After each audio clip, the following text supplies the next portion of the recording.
Well, good morning, everyone. We're here at CCFC, and it's quiet because there's not students here. Usually, this time of year, we have Monday morning at 8 o'clock, 7:30. We have a bus pull in with 35 or 40 students, and this morning it is quiet. This morning, we have kind of a skeleton staff here of 5 that have been with us basically since the middle of March when the lockdown started. And Guatemala, like just about every other country in the world, is kind of on hold for a while. We're here walking out onto the gardens, and the gardens are beautiful. We've been able to catch up on a lot of agricultural projects, some maintenance projects, some agricultural projects, some data organization projects. The gardens are really beautiful right now. Got some sweet potatoes going on there, and there's some nanahia plants that were transplanted. They're looking good, and we got some carrots coming up here.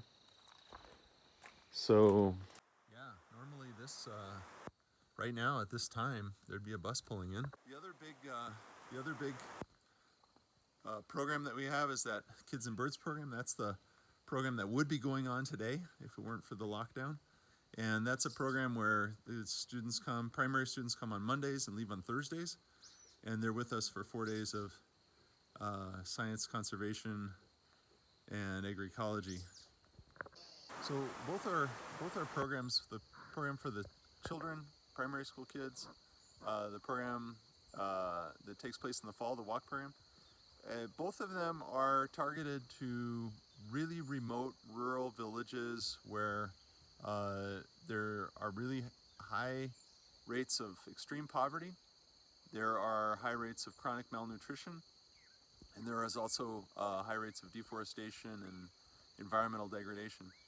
And so these students that come to us are students that come from strategically important areas, areas that we need to be working in from a conservation perspective, and also we need to be working in from a humanitarian perspective. So we're addressing extreme poverty and chronic malnutrition. And the very first way we're doing that is by promoting education. All of our students, we're encouraging them to go on in school. The walk students, we're giving them scholarships to go on in school, but they're earning their scholarships through participating in the program for 25 days, and then planting an agroecology parcel, and then proving to us that they're in school. So they have to be in school.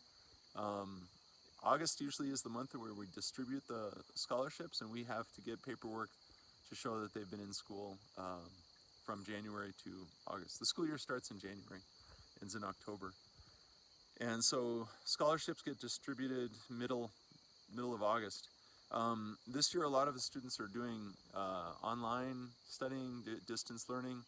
Basically, in Guatemala, what that means for the secondary schools, junior highs and high schools, is they're just doing it on WhatsApp, just submitting homework, basically. In the university level, they're actually going online and taking classes.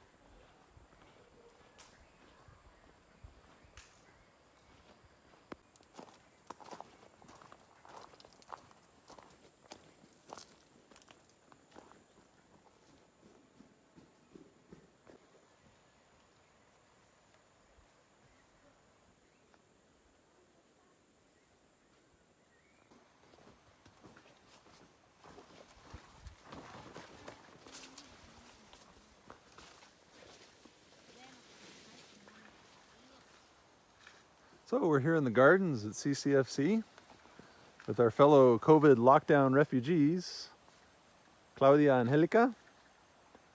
And Elsie Muku. And Elsie's over there behind the sweet potatoes. And over here we have Yolanda Putul under the chepish. And Yolanda Tukuru, as we say. And there's two other girls around here somewhere. Sylvia and Marta are also here. Oh man, look at these delicious habanero peppers ready to make somebody really uncomfortable. All right. So we got this little bit of gardening going on here.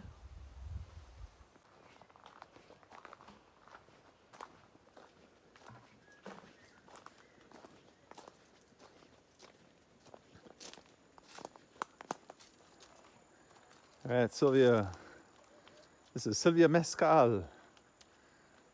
And she's putting some seeds in the garden here. ¿Qué tipo de semillas? Frijol. Ah, frijol. Muy bien. Fellow COVID lockdown refugee Marta C. Scholl. And look at that beautiful compost Marta just brought up from the compost piles. That's some good looking compost. And she's just kind of forking it into the bed there. And Marta is standing under some very good looking amaranth. We've been eating the seeds of the amaranth.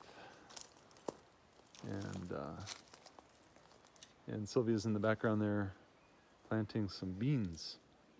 This morning we divided a whole bunch of flowers and to landscape a reforestation project. So we finished planting the trees, now we're planting a bunch of flowers.